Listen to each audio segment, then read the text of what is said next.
أعوذ بالله من الشيطان الرجيم.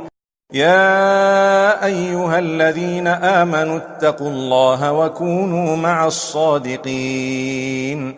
ما كان لأهل المدينة ومن حولهم من الأعراب أن يتخلفوا عن رسول الله ولا يرغبوا بأنفسهم عن نفسه، ذلك بأنهم لا يصيبهم ظمأ ولا نصب ولا مخمصة في سبيل الله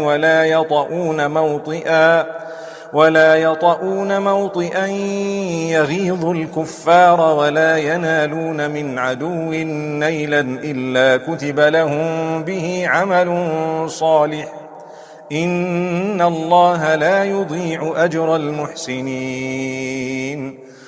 ولا ينفقون نفقة صغيرة ولا كبيرة ولا يقطعون واديا إلا كتب لهم ليجزيهم الله أحسن ما كانوا يعملون.